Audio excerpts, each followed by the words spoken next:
होता है, भक्ति का माह होता है। सावन के पूरे महीने पर भगवान शिव जी का नियंत्रण माना जाता है। कालों के भी काल कहे जाने वाले महाकाल शिव शंभू को सावन का महीना बहुत ही खूबसूरत लगता है। इस समय सूखे पड़े बंजर, सूखे पड़े बाग खिलखिला उठते हैं। चारों ओर हरियाली ही हरियाली दिखाई होती है। सावन का महीना लड्डू गोपाल श्री कृष्ण को अति प्रिय है। अपने बाल गोपाल रूप में भगवान लड्डू गोपाल वृंदावन में सावन में स्नान अवश्य करने आते हैं। श्री कृष्ण सखियों के साथ मिलकर वर्षा आदि में स्नान करते हैं और नृत्य आदि करते हैं। भक्तों, ऐसा माना जाता है कि सावन के पूरे महीने भर भगवान भोलेनाथ जी की पूजा पाठ करने से वह शीघ्र ही प्रसन्न होते हैं। सावन का पूरा महीना भगवान शिव का प्रिय महीना है। इसकी अनेक पौराणिक कथाएं एवं धार्मिक मान्यताएं भी हैं। भक्तों, जनसाधारण लोग किसी और महीने में संयम नियम का पालन करें या ना करें, लेकिन सावन के महीने में संयम एवं नियम का पालन जरूर करते हैं। सावन में जो लोग व्रत आदि करते हैं तो उन्हें पूरे महीने भर लहसुन प्याज तथा किसी का झूठा भोजन भी नहीं करना चाहिए, क्योंकि इस समय व्रतधारी भगवान शिव की शरण में होता है। तो आप कोई भी ऐसा पाप ना करें जिससे भगवान शिव क्रोधित हो जाएं। तो आज की जो वीडियो है बहुत ही सुंदर है, ज्ञानवर्धक जानकारी है। इस वीडियो को अपने फायदे के लिए जरूर पूरा देखना है, क्योंकि अधूरा ज्ञान हमेशा अधूरा फल ही देगा और भगवान शिव का अपमान भी माना जाएगा। इसलिए सावन के शुभ अवसर पर वीडियो को अंत तक जरूर देखें और कमेंट में अपनी राशि जरूर डाल दीजिएगा। यदि हमारे पास कोई उपाय होगा तो वह आकर हम आपके कमेंट के रिप्लाई में जरूर बताएंगे। सावन के महीने की विशेष महत्व कुछ इस प्रकार से है भक्तों। तो सावन के महीने में ही समुद्र मंथन हुआ था। सावन के महीने में ही मां लक्ष्मी उत्पन्न हुई थी और मां लक्ष्मी को धन की देवी का दर्जा सावन के महीने में ही प्राप्त हुआ था। सावन के महीने में ही भगवान शिव भूलोक पर आ जाते हैं और भूलोक पर जिनके घर पर यथावश शिवलिंग रखा हुआ होता है तो उनके घर में भगवान आशिंक रूप में जरूर आते हैं। भक्तों, इस माह में भगवान विष्णु योग निद्रा में चले जाते हैं, तो सृष्टि का जो भार होता है वह भगवान शिव संभालते हैं। तो आज की जो वीडियो का विषय है बहुत ही सुंदर है कि इस वृक्ष पर बांधे 2 जोड़ा हरी चूड़ी आपकी हर इच्छा शीघ्र ही पूर्ण होगी। और इस वृक्ष पर सावन में अगर हरी चूड़ी बांधते हैं तो आपकी सभी मनोकामना शीघ्र ही पूर्ण होगी ही होगी और आपका आने वाला समय भी सुगमता पूर्वक से गुजरेगा। और कैसी भी आपके जीवन में जो परेशानी चल रही हो वह परेशानी भी समाप्त हो जाएगी। अच्छी चूड़ी सभी समुदाय के लोग पहनते हैं। हिंदू, मुस्लिम, सिख, ईसाई सभी लोग अपने हाथों में चूड़ियां अवश्य धारण करते हैं। कोई इसे बैंगल्स बोलता है तो कोई इसे करें तो कोई इसे चूड़ी आदि बोलता है, लेकिन चूड़ी का महत्व सर्वप्रिय है। देवी देवताओं को अति आकर्षित करने वाली चूड़ियां मानी जाती हैं, खासकर मां रानी जो महिला चूड़ी पहनकर। भक्तों, अगर आप भी भोलेनाथ के सच्चे भक्त हैं तो कमेंट बॉक्स में ओम नमः शिवाय जरूर लिखना, और अगर आप भोलेनाथ से प्यार करते हैं तो एक लाइक जरूर करेंगे। भक्तों, भगवान शिव जी को यह 3 वृक्ष अत्यंत प्रिय है और इस वृक्ष की पूजा करने से शिव पूजा करने का ही फल प्राप्त होता है। भक्तों, इस वृक्ष के बारे में शास्त्रों में यह भी कहा जाता है कि मनुष्य जाति के जन्म कल्याण के लिए स्वयं भगवान शिव एवं मां पार्वती इन वृक्षों के रूप में भूलोक पर अवतरित हुए थे, अर्थात भूलोक पर जन्म लिया था। तो आइए इस वीडियो में जानते हैं सावन में हरी चूड़ी का महत्व। भक्तों, हरा रंग सौभाग्य एवं उल्लास का प्रतीक माना जाता है, जो मन को शीघ्र ही आनंदित करता है। हरा रंग प्रकृति का वह स्वरूप है। हरा रंग प्रकृति का स्वरूप माना जाता है और मां पार्वती भी प्रकृति है एवं भोलेनाथ को पुरुष माना जाता है। भक्तों, हरे रंग का उदाहरण कुछ इस प्रकार से है, जैसे सावन में भगवान शिव जी को चढ़ाए जाने वाले बेलपत्र, धतूरा, भांग एवं दूब हरे रंग की होती है। भक्तों, प्रकृति निर्माण करने वाले भगवान शिव हरे रंग से अति शीघ्र ही प्रसन्न होते हैं। सावन में जो महिला हरे रंग की चूड़ी पहनती है, हरे वस्त्र धारण करती है, उन्हें अखंड सौभाग्य की प्राप्ति होती है। भक्तों, इसलिए कहा जाता है जितनी भी माताएं बने हैं उन्हें पूरे सावन के महीने में हरे रंग की चूड़ी जरूर पहननी चाहिए, हरे वस्त्र जरूर धारण करने चाहिए। सावन के महीने में जो माताएं बहनें भगवान शिव की पूजा करती हैं, शिव पूजा करती है, ऐसी माँ बहनों को हरे रंग के वस्त्र धारण करने चाहिए और भूलकर भी सावन के महीने में नीले और काले वस्त्र किसी भी महिला को कदापि नहीं पहनने चाहिए। ऐसा माना जाता है कि इस रंग के कपड़े पहनने से महिला के पति पर कष्ट आते हैं और उनके पति की आयु कम हो जाती है। तो भक्तों, इस वृक्ष पर किसी भी सावन सोमवार के दिन या सावन में किसी भी समय जरूर बांधे हरी चूड़ी, दुर्भाग्य आपका सौभाग्य में बदल जाएगा। कैसी भी आपके ऊपर परेशानी हो, गरीबी हो, कष्ट हो, कर्ज हो, तकलीफ हो, जीवन में जो परेशानी हो, वह सारी समस्याएं समाप्त हो जाएंगी। भक्तों, केवल एक ही सोमवार के दिन अगर आप यह उपाय करते हैं, हरी चूड़ी इस वृक्ष पर बांधते हैं, तो आपके जन्म जन्मांतर की गरीबी भी मिट जाती है और शीघ्र ही आपके एक ही सोमवार के दिन यह उपाय करने से मनोकामना पूर्ण होगी। तो भक्तों, वह वृक्ष कौन से हैं? आइए जानते हैं। प्रथम वृक्ष है शमी का वृक्ष। शमी के वृक्ष के बारे में ध्यान से सुनिएगा। तो शमी का वृक्ष मां पार्वती का एवं भगवान शिव जी का मिश्रित स्वरूप कहा जाता है। इसलिए भक्तों, शमी के वृक्ष को उमाश्वर वृक्ष भी कहा जाता है। पूरे सावन भर शमी के वृक्ष पर मां पार्वती एवं भगवान शिव जी का वास माना जाता है। सावन के महीने में गोधूली बेला पर प्रदोष काल के समय, अर्थात भक्तों, जब ना ही दिन हो और ना ही रात, अर्थात संध्या काल के समय, तो इस वृक्ष को संध्या काल के समय में गोधूली बेला में या फिर प्रदोष समय में इस वृक्ष को छूने से पाप, दोष, कष्ट एवं परेशानी केवल सावन के महीने में छूने मात्र से समाप्त हो जाती है। भक्तों, सावन के पवित्र महीने में अगर शमी वृक्ष की जड़ पर कच्चा दूध डाला जाए तो भगवान शिव शीघ्र ही प्रसन्न होते हैं एवं मां पार्वती का ढेर सारा आशीर्वाद प्राप्त होता है। भक्तों, शमी के वृक्ष का महत्व कुछ इस प्रकार से है। भगवान राम रावण पर आक्रमण करने के पूर्व भगवान राम ने शमी वृक्ष की पूजा की थी और पांडवों ने अपने दिव्य हथियार भी शमी के वृक्ष के नीचे में दबाए थे। शमी का वृक्ष जिस घर में लगा होता है, उस घर का कल्याण हो जाता है और उस घर में सभी प्रकार के भौतिक सुखवास माना जाता है। तो भक्तों, सावन के किसी भी सोमवार के दिन शमी वृक्ष पर उमा महेश्वर का ध्यान करते हुए 2 जोड़ी हरी चूड़ी एवं हरे रंग का रिबन जरूर बांधना चाहिए, या फिर हरे कलर का जो भी आपको श्रृंगार आदि मिल जाए वह आपको जरूर बांधना चाहिए। जैसे कि हरे रंग की मेहंदी, हरे रंग की बिंदी आदि या हरी चूड़ियां जरूर बांधनी चाहिए। भक्तों, कैसी भी आपकी मनोकामना हो, वह एक ही बार में पूर्ण हो जाएगी, क्योंकि इस खास समय पर यानी सावन के समय में भगवान शिव खास तौर पर वास करने आते हैं धरती पर और शमी के वृक्ष में स्थायी रूप से वास करते हैं। शमी का वृक्ष छूने मात्र से आपकी मनोकामना शीघ्र ही पूर्ण हो जाएगी। पूरे सावन भर अगर शमी के पत्ते भोलेनाथ जी को उनकी पूजा में चढ़ाते हैं तो इससे अष्ट लक्ष्मी आपके घर में वास करती है। आपके घर में कैसी भी गरीबी हो, दरिद्रता हो, दुख हो, परेशानी हो, गरीबी हो, बीमारी हो, सब समाप्त हो जाती है और पूर्ण रूप से आपके घर में भौतिक सुख आकर के निवास करने लगते हैं। भक्तों, दूसरा वृक्ष है धतूरे का वृक्ष। धतूरे का वृक्ष भगवान शिव के उग्र रूप काल भैरव के अंश से उत्पन्न हुआ है। ऐसी मान्यता है कि शिवलिंग पर धतूरे के पत्ते या पुष्प फल चढ़ाने से राहु, केतु एवं शनि के कुप्रभाव समाप्त होते हैं। धतूरे के वृक्ष पर सावन के किसी भी सोमवार के दिन अगर 2 जोड़ी हरी चूड़ी बांधे तो शत्रुओं से छुटकारा मिलता है एवं शत्रुओं का सर्वनाश होता है।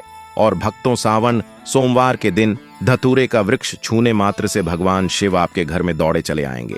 भक्तों, अगर सावन के किसी भी शनिवार के दिन धतूरे के वृक्ष पर बाबा काल भैरव का ध्यान करते हुए हरी चूड़ी अगर बांधी जाए तो घर से भूत प्रेत बाधाएं सब नष्ट हो जाती है, भस्म हो जाती है एवं छोटे से धतूरे की जड़ अगर घर के किसी भी कोने में छुपा दी जाए या घर में जमीन में गाड़ दी जाए तो भूत प्रेत इत्यादि का वास घर में कभी नहीं होता है। घर से सभी बाधाएं शिव के वास होने से भाग जाती हैं। भक्तों, जो तीसरा वृक्ष है वो है बेल का वृक्ष। अगर भगवान शिव को बेलपत्र ना चढ़ाया जाए तो सावन का व्रत अधूरा माना जाता है और बिना पत्र चढ़ाए ही शिवलिंग पर जल भी व्यर्थ हो जाता है। इसलिए जब भी आप भगवान शिव पर बेलपत्र चढ़ाएं तो 5 बेल पत्रों पर उसके ऊपर में श्री राम अवश्य लिखें। इससे भगवान शिव जल्दी और अत्यंत प्रसन्न हो जाते हैं। भक्तों, सावन में बेल वृक्ष छूने से कई तीर्थों का लाभ मिलता है। सावन में इस वृक्ष को क्यों छूना जरूरी है, आइए जानते हैं बेल वृक्ष की महिमा को। बेल का वृक्ष, मैं आप लोगों को कई बार कई कथा में बता चुका हूं कि यह जो बेल का वृक्ष है मां पार्वती के स्वरूप कहा गया है। तो यह वृक्ष मां पार्वती के पसीने से उत्पन्न हुआ है। स्कंद पुराण में बहुत ही स्पष्ट तरीके से बताया गया है। इसके पत्ते में शिव और डाली में पार्वती, जड़ में ब्रह्मा एवं तन में विष्णु जी स्वयं रहते हैं। संध्या काल में ऐसा माना जाता है कि शिव मंदिर के समीप में जो बेल के वृक्ष है, इसके नीचे में अगर कोई भी व्यक्ति सावन में शाम के समय, वैसे तो इसे डेली जलाना चाहिए, लेकिन अगर सावन के पावन दिनों में शाम के समय अगर भगवान शंकर जी का कोई भी शिव मंदिर है तो उसके किनारे में जो कोई बेल का वृक्ष हो, वहां पर बिल्कुल आप एक घी का दीपक जला दीजिए। इसे बहुत ही उत्तम कहा गया है। वैसे अगर आप घी का दीपक जलाते हैं तो आपको धन गुण एवं परम शिव भक्त की प्राप्ति होती है। भक्तों, इस वृक्ष को छूने से पाप तत्काल नष्ट हो जाते हैं। कैसा भी आपके जीवन में पाप हो, दूर हो जाता है। तो आपको करना क्या है, देखिए, जो बेल का वृक्ष है इसे बहुत ही उत्तम कहा गया है। मां लक्ष्मी को भी बेल के वृक्ष का अवतार लेना पड़ा था। एक कथा के अनुसार, इसके बारे में मैं एक कथा भी बता दूंगा कि क्यों मां लक्ष्मी को बेल के रूप में बेल के वृक्ष में अवतरित होना पड़ा था।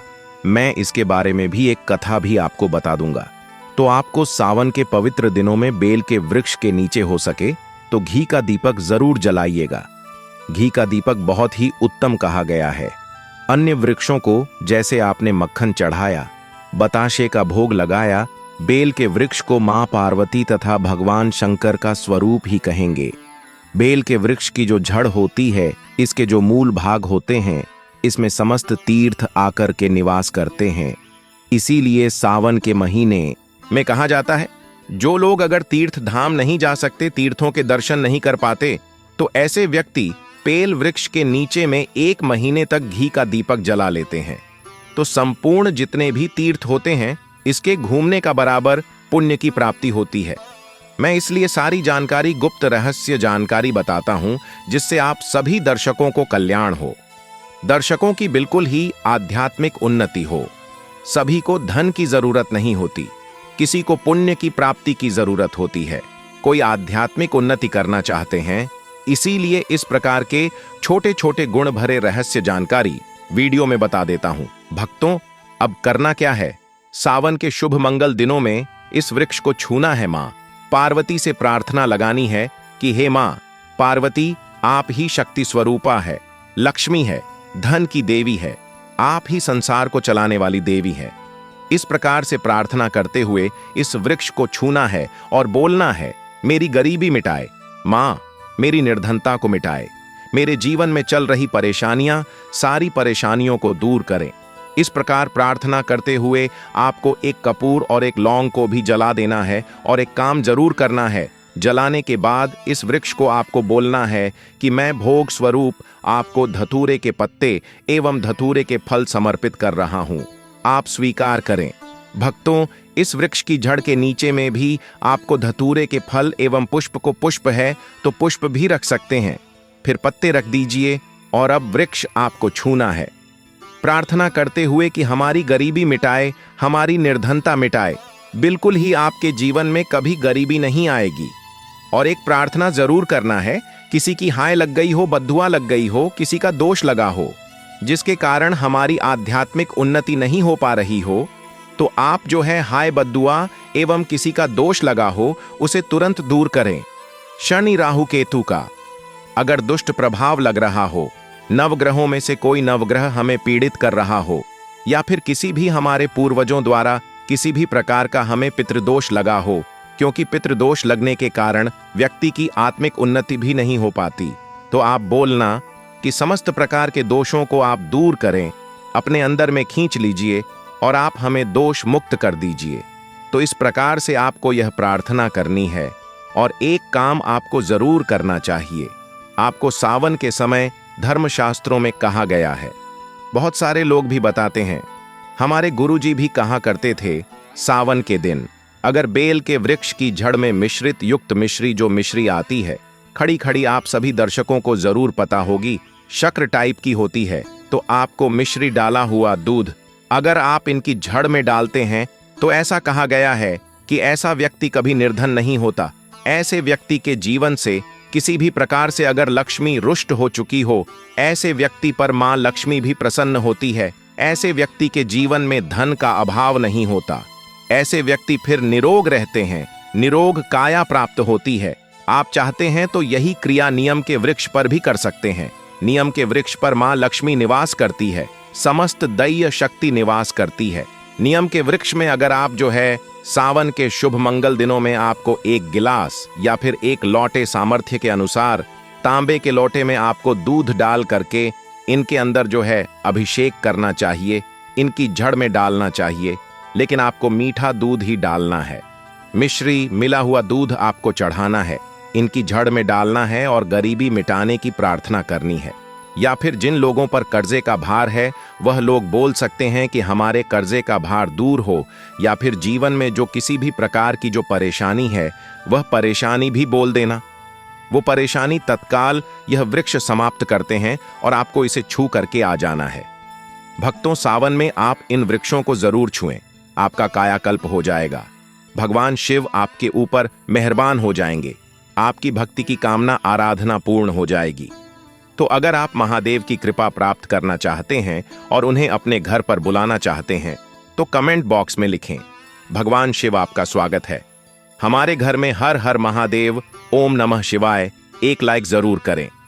संगीत सावन का पवित्र महीना, जब धरती पर हर दिशा से हर हर महादेव की गूंज सुनाई देती है, वह समय जब स्वयं भोलेनाथ अपने भक्तों के सबसे निकट होते हैं।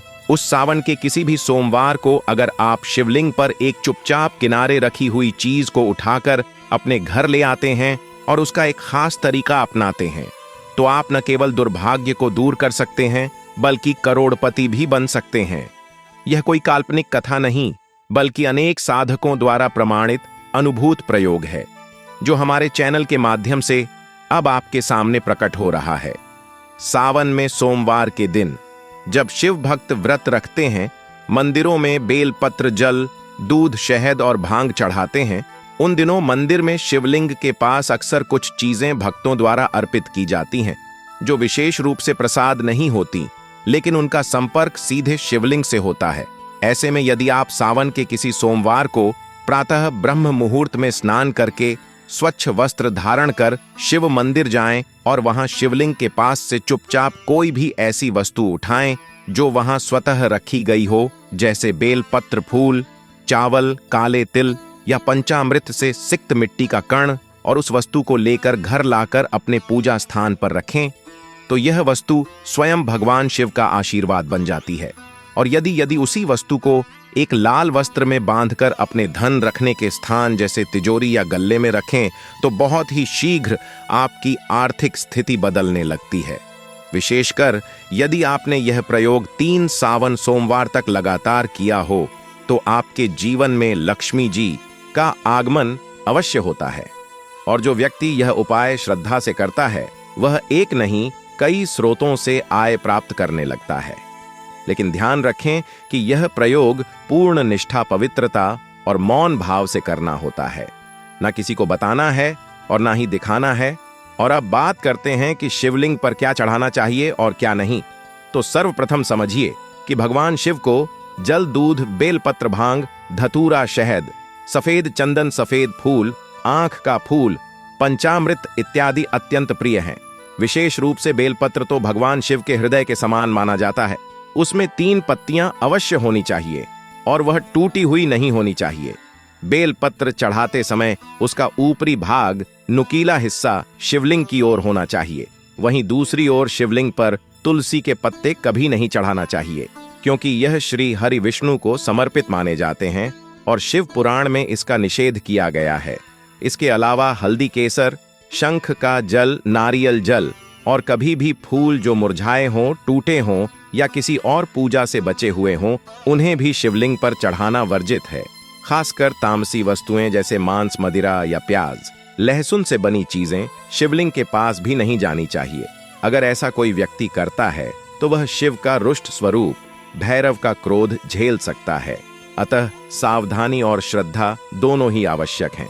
और जब भी शिवलिंग पर अर्पण करें तो ऐं नमः शिवाय या महामृत्युंजय मंत्र का जाप करते हुए करें और सोमवार के दिन कच्चा दूध अभिषेक के लिए प्रयोग करें, लेकिन वह उबला हुआ नहीं होना चाहिए और उसमें कोई खटास या मिलावट नहीं होनी चाहिए।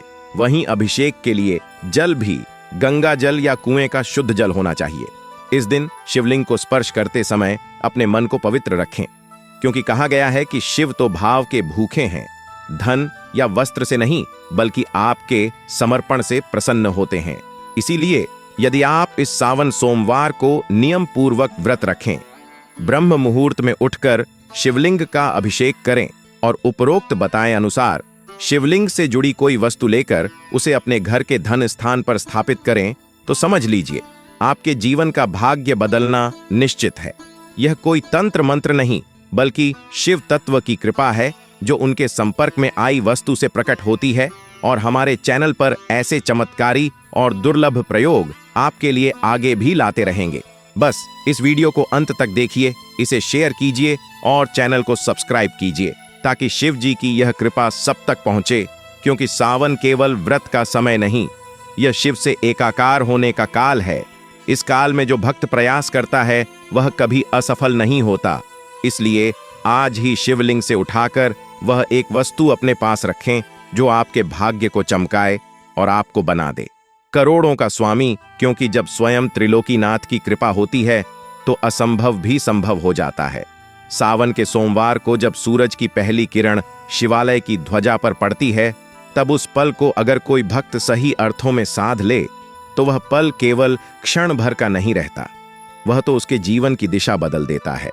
और इसी पल में यदि वह भक्त, जैसा हमने पहले बताया, शिवलिंग के समीप रखी हुई किसी भी एक दिव्य वस्तु को उठाकर उसे गंगा जल से शुद्ध कर लाल वस्त्र में बांधकर अपने घर की तिजोरी, अलमारी, धन रखने के स्थान या दुकान के गल्ले में स्थापित कर देता है और उसके बाद प्रतिदिन उसी वस्तु को देखकर केवल एक बार ऐं नमः शिवाय का 108 बार जाप करता है, तो धीरे धीरे वह वस्तु सजीव प्रतीक बन जाती है शिव की शक्ति का, और उसकी ऊर्जा से वह घर आकर्षण का केंद्र बन जाता है। धन, सौभाग्य और समृद्धि के लिए इतना ही नहीं, जिन लोगों का व्यापार नहीं चल रहा, नौकरी में प्रमोशन नहीं मिल रही या पैसा टिकता नहीं, वे जब इसी प्रयोग को करते हैं तो जैसे बंधी हुई किस्मत की गांठ अपने आप खुलने लगती है और चमत्कार इतने स्पष्ट होते हैं कि परिवारजन तक पूछने लगते हैं कि कौन सा शुभ कार्य किया तुमने।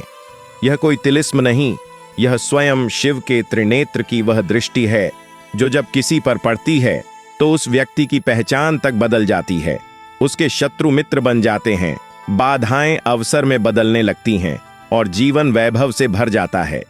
हमारे चैनल पर हम आपको केवल उपाय नहीं बताते, हम आपको वह शक्ति प्रदान करते हैं जिससे आप हर उपाय को अपने जीवन में सत्य बना सकें। और यह शिवलिंग से जुड़ा प्रयोग कोई तात्कालिक लालच का रास्ता नहीं है, यह साधना है, एक गहन भावनात्मक, मानसिक और आत्मिक यात्रा है जिसमें आप स्वयं को शिव के समीप पाते हैं। और जैसे जैसे यह साधना गहराती है वैसे वैसे आपके घर में धन की वर्षा होने लगती है।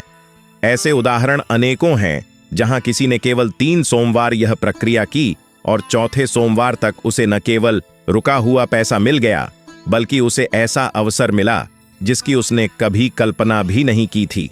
अब एक और रहस्य जानिए, यदि आप इस शिवलिंग से उठाई गई वस्तु के साथ साथ सोमवार को एक विशेष दीपक भी जलाएं जिसमें शुद्ध घी, थोड़ी सी कपूर और 2 लौंग हो, और दीपक को शिवलिंग के सामने अर्पण करने के बाद उसकी ज्वाला में अपने नाम का उच्चारण करके एवं शिवाय धन समृद्धिम देह दे नमः का 21 बार जाप करें तो यह प्रयोग कई गुना अधिक प्रभावी हो जाता है।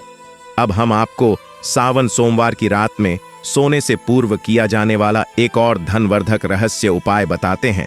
रात्रि में एक सफेद कपड़े में थोड़ी सी सफेद चावल, थोड़ी सी काली मिट्टी जो शिवलिंग के समीप की हो और एक छोटा सा चांदी का सिक्का रखें और उसे तकिए के नीचे रखकर सोएं और प्रातः उसे शिवलिंग के चरणों में अर्पित करें। फिर देखिए अगले 21 दिनों में कैसे अद्भुत परिवर्तन होते हैं, क्योंकि जब आपकी आस्था निष्कलंक होती है और आप नियम से हर कार्य करते हैं तो ब्रह्मांड की सारी शक्तियां आपके सहयोग में उतर आती हैं। अब बात करते हैं उन विशेष 11 वस्तुओं की जो अगर आप सावन में शिवलिंग पर चढ़ाते हैं तो उसका प्रभाव कई जन्मों तक रहता है। 1 बेलपत्र, 3 पत्तियों वाला, 2 आग का फूल, 3 कच्चा दूध, 4 काले तिल, 5 पंचामृत, 6 गंगा जल, 7वां भांग, 8वां सफेद चंदन, 9वां मिश्री, 10वां केसर मिश्रित जल, 11वीं जौ भीगे हुए।